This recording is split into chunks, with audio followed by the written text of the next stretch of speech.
Welcome to our channel. నేను నవీన్. అమృత నరకం చూపించింది, తండ్రిని చంపింది. సొంత బాబాయ్ సంచలన వ్యాఖ్యలు చేస్తున్నారు. అయితే ఈ వైరల్ ప్రస్తుతం తెలుగు రాష్ట్రాల్లోనే ప్రతి ఒక్కరు కూడా మాట్లాడుకునే చర్చనీయాంశంగా సాగిపోతున్న అంశం. ఈ టాపిక్ పైన మనతో మాట్లాడడానికి social activist fire brand Krishnakumari గారు ఉన్నారు. మేడంతో మాట్లాడదాం. నమస్తే అండి. సో అమృత గారి విషయంలో సొంత బాబాయ్ మాట్లాడిన వ్యాఖ్యలు చూస్తుంటే చాలా విషయాలే కూడా బయటపెట్టినట్టుగా తెలుస్తుంది. ఏంటండి అసలు ఈ అంశం ఏంటి? ఎందుకు ఇంత వైరల్గా అయిపోతుంది? ఇప్పుడు వాళ్ళ బాబాయే కాదండి, అమృత వరుసకై అక్కలు,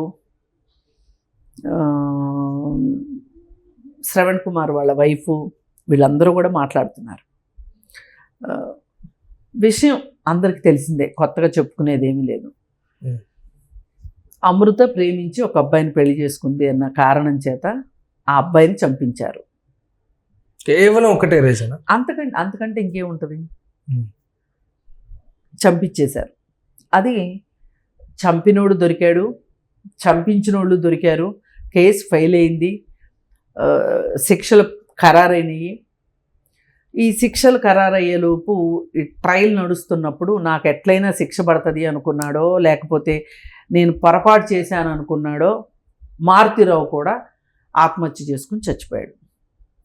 జైల్లో ఉండగానే ఒకసారి ఏదో ఆయన ఆత్మహత్య ప్రయత్నం చేశాడన్నారు. బయటకు వచ్చిన తర్వాత ఆ హోటల్లో ఎలుకల మందు ఏదో తాగి చనిపోయాడు, ఆత్మహత్య చేసుకున్నాడు. ఇప్పుడు వాళ్ళ బాబాయికి మొన్న బెయిల్ వచ్చింది. బెయిల్ వచ్చిన తర్వాత ఆయన దగ్గరికి, ఆయన కుటుంబ సభ్యుల దగ్గరికి మన వాళ్ళు గొట్టాలు వేసుకొని వెళ్ళిపోయారు. వెళ్తే వాళ్ళు మాట్లాడింది ఏంటి అంటే, అమృత చాలా చెడ్డది, అమృత చేసిన పని వల్ల ఇంత అనర్థం జరిగింది,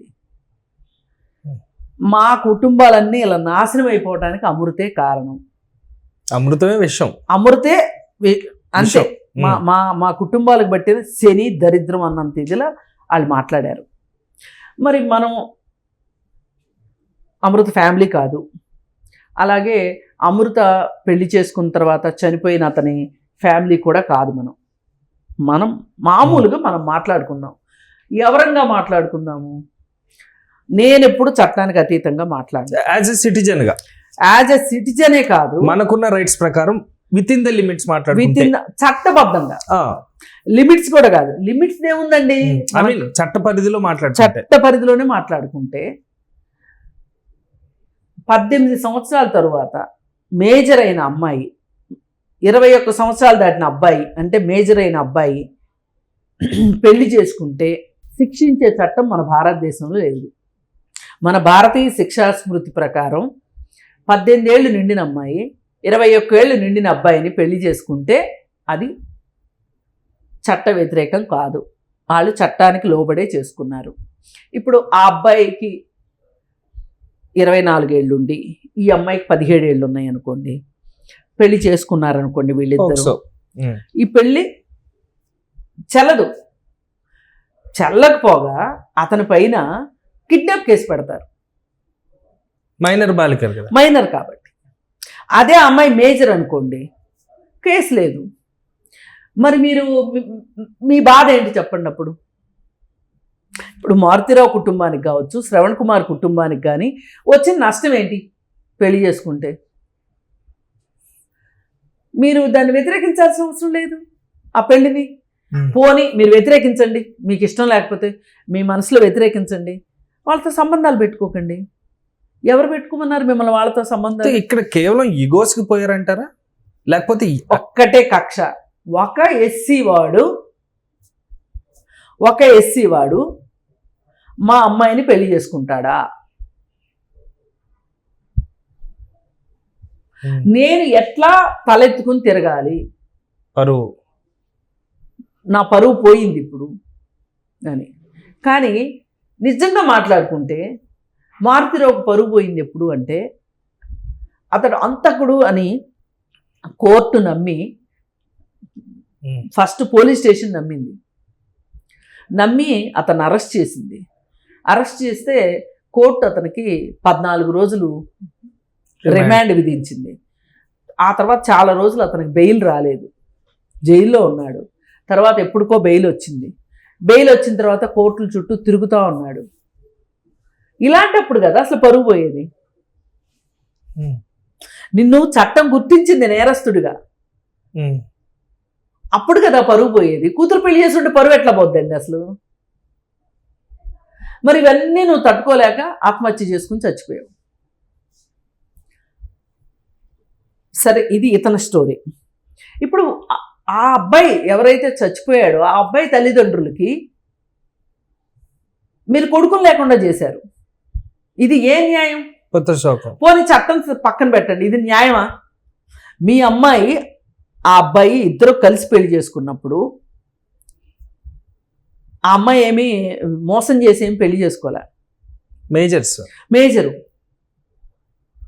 ట్రాప్ చేసి పెళ్లి చేసుకోలే. పెళ్ళయింది, రిసెప్షన్ చేసుకున్నారు, దిల్దారుగా వాళ్ళ ఇంట్లో వాళ్ళు ఉంటున్నారు. మరి ఇదంతా జరిగినప్పుడు మీరెందుకు వాళ్ళ మీద కక్ష కట్టారు? ఇది న్యాయమా?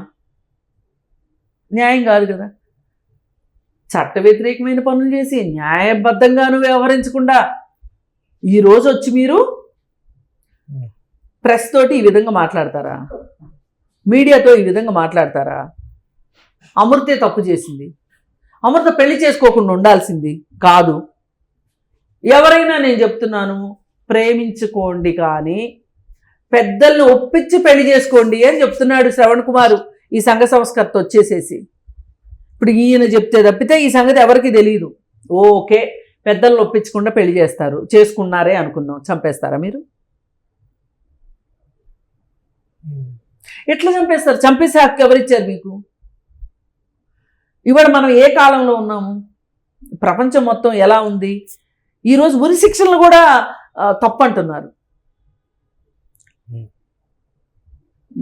ఎప్పుడో ఒకసారి అడపో మన దేశంలో కూడా ఉరి శిక్షలు పడుతున్నాయి, కాదని కాదు.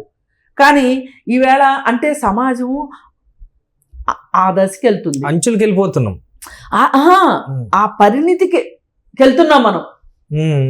మానవ హక్కుల పరిణితి ఆ విధంగా వెళ్తున్న సందర్భంలో మనము ఈవేళ ఒక మనిషిని నేను చంపేస్తాను, నాకు నచ్చలేదు కాబట్టి, మా అమ్మాయిని పెళ్లి చేసుకున్నాడు కాబట్టి వాడిని చంపేస్తాను అంటే అది న్యాయబద్ధమా, చట్టబద్ధమా, పోనీ ధర్మబద్ధమా? ఏది కాంది నువ్వు మీ అన్నయ్య కలిసి చేశారు. చివరికి సంఘబద్ధం కూడా కాదు. మళ్ళీ వీడొచ్చి ఈరోజు వచ్చేసేసి శ్రవణ్ కుమార్ వచ్చేసేసి ఏం చెప్తున్నాడు? నాకు దీంతో సంబంధం లేదు అని ఆయన చెప్పకుండా, మళ్ళీ ఆయన చెప్పకూడదు, కంటెంప్ట్ ఆఫ్ కోర్ట్ అవుతుంది, దోష్ కదా. ఆయన చెప్పట్లే, తెలివిగా చూడండి. ఆడవాళ్ళతో చెప్పిస్తున్నాడు, ఇంట్లో ఉన్న వాళ్ళతో చెప్పిస్తున్నాడు, కూతురులతోటి, భార్యతోటి చెప్పిస్తున్నాడు. డైరెక్షన్.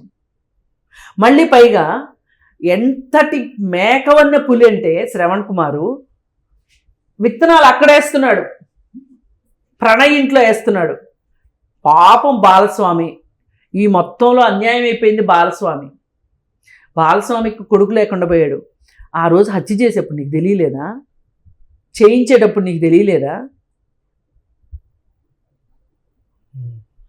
చేయించేప్పుడు నీకు తెలియలా బాలస్వామి కుటుంబానికి అన్యాయం జరుగుతుందని? పాపం కుటుంబం ఆగమైపోయిందంట. అదేంటో వాళ్ళ చిన్న అబ్బాయికి కూడా ఎక్కడో మెడిసిన్ చదువుతుంటే అప్పుడే యుద్ధం కూడా వచ్చేసిందంట. ఆ పిల్లోడి చదువు కూడా ఆగిపోయిందంట. ఆ కుటుంబం మీద ఎంత ఆపేక్ష వాళ్ళకు వస్తున్నాడు ఇప్పుడు. ఏంటి అంటే అమృతకి ఆ కుటుంబాన్ని దూరం చేయాలి. ఎంత మాస్టర్ ప్లాన్ చూడండి. సూటికి వెళ్తా ఉన్నప్పుడు ఇలా తిప్పి అంటే ఈ మాత్రం తెలివితేటలు ఆ రోజు చూపించి ఉండడా శ్రవణ్ కుమార్? ఎవరికి చెప్పి పెడతాడు చెవులో పువ్వులు? నాకు అర్థం కాదు. శ్రవణ్ కుమార్ జైలుకెళ్ళి వచ్చినాడు మాదిరి ఉన్నాడా? మంచిగా టిప్ టాప్గా తయారయ్యి కూర్చొని మాట్లాడుతున్నాడు. వెకేషన్కి వెళ్ళి వచ్చినట్టే. వాళ్ళు మా కుటుంబం నాశనం అయిపోయింది.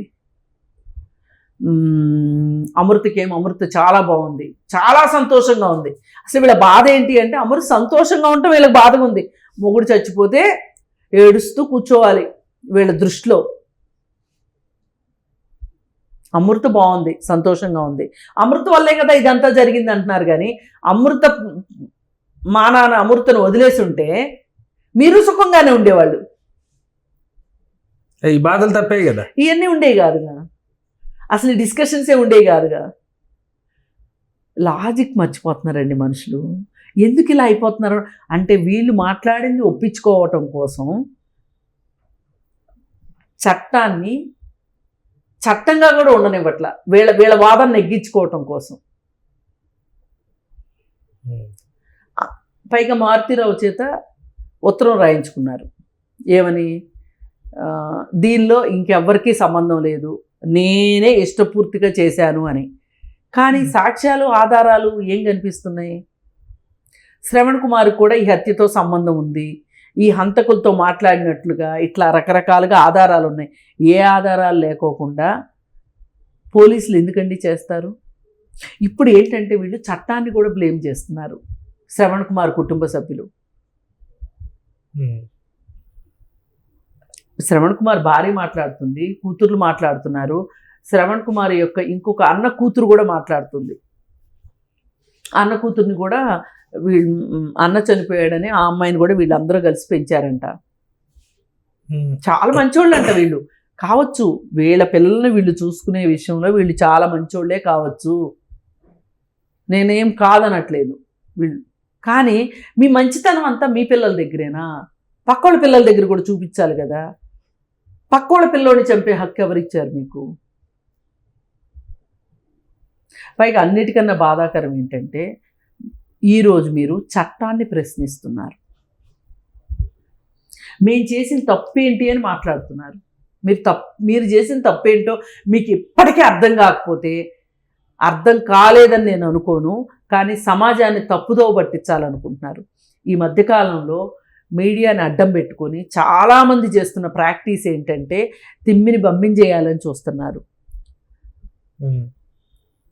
నిన్నగాక మనం అనసూయ ఇష్యూ చూసాం, మనం శివాజీ ఇష్యూ చూసాం. మనం దాంట్లో అమ్మాయి బట్టలు సరిగా వేసుకోలేదు కాబట్టి వాళ్ళందరూ కలిసి అల్లరి చేశారు అని శివాజీ అన్న మాటని సమాజం ఒప్పుకుంటుంది. ఈరోజు 95% కామెంట్స్ వస్తున్నాయి ఆయనకి సపోర్టింగ్గా, అంటే ఆయన మాట్లాడింది కరెక్టే కదా అంటున్నారు. అంటే ఈ 95%ని ఒప్పించిన మహానుభావులు కదా మీరంతా.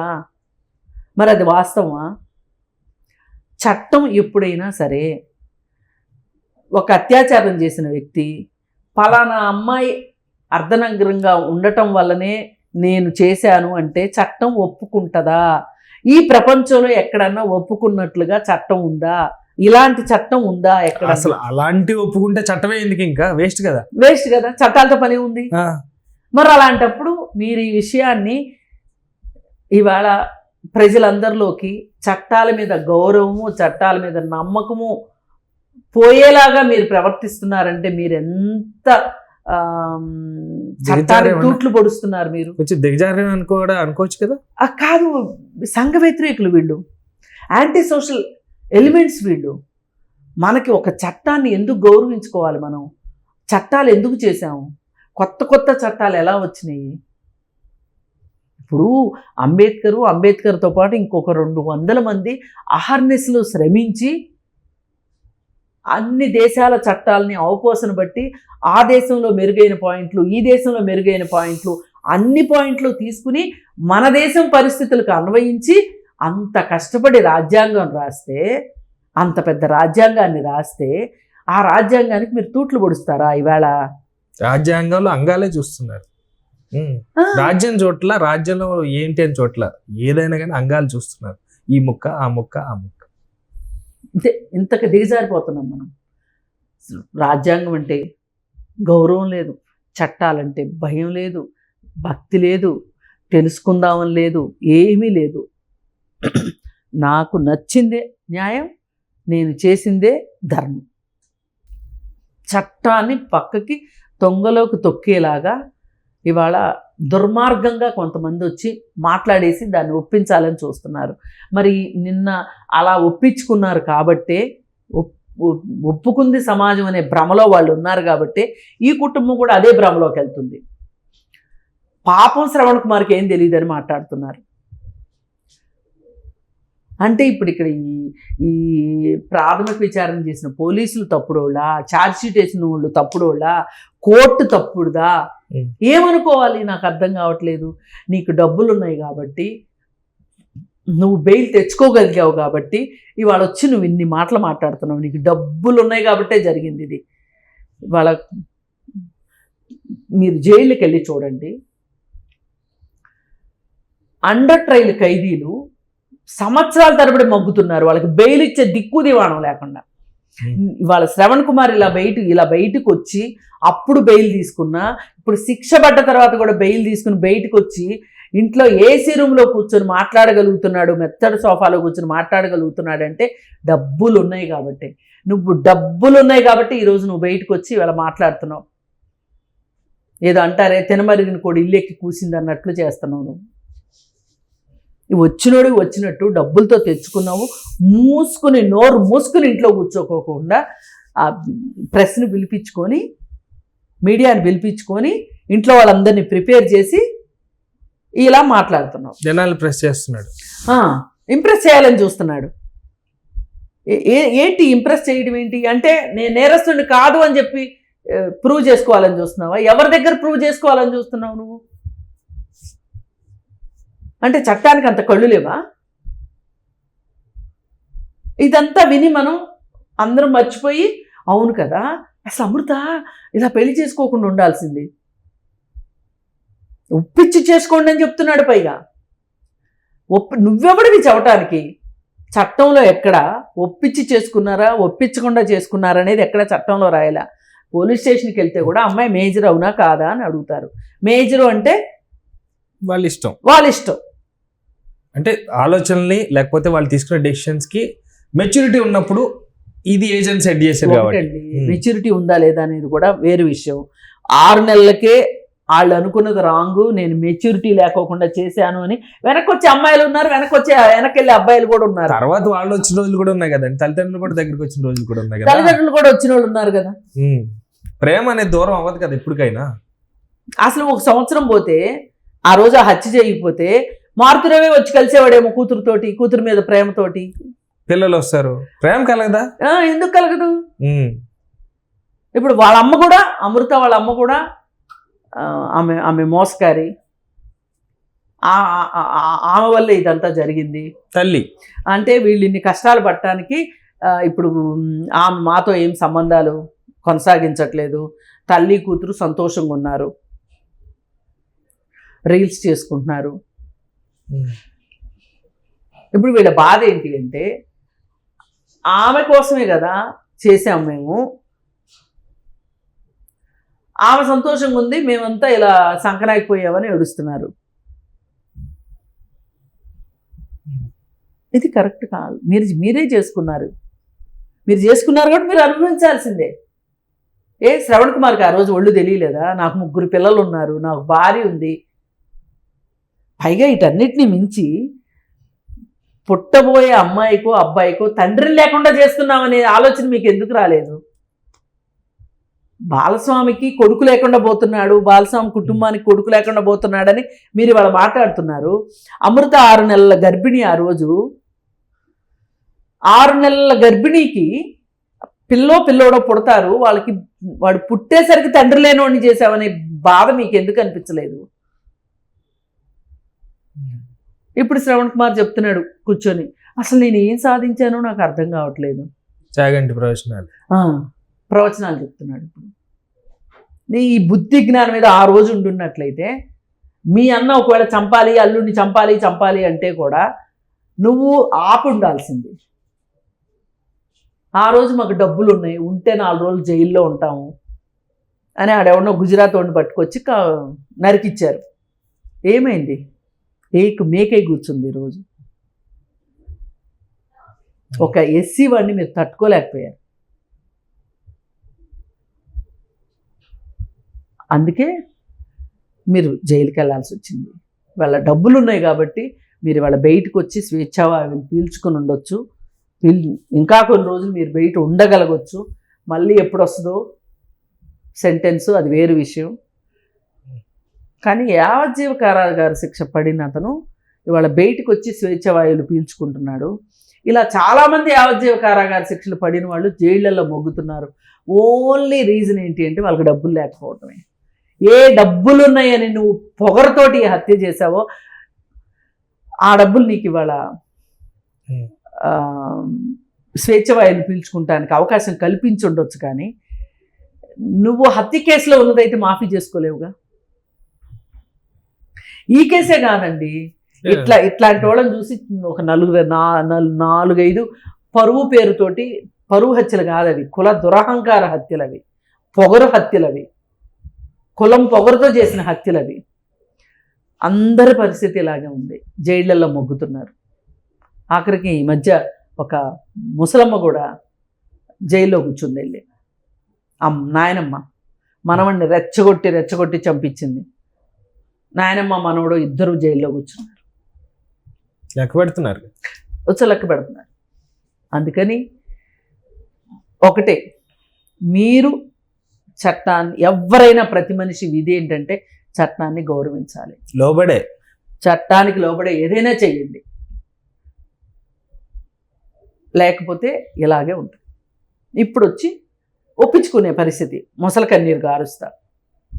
మరి సమాజం ఎలా రెస్పాండ్ అవుతుందో చూద్దాం. థ్యాంక్ యూ అండి, థ్యాంక్ యూ సో మచ్.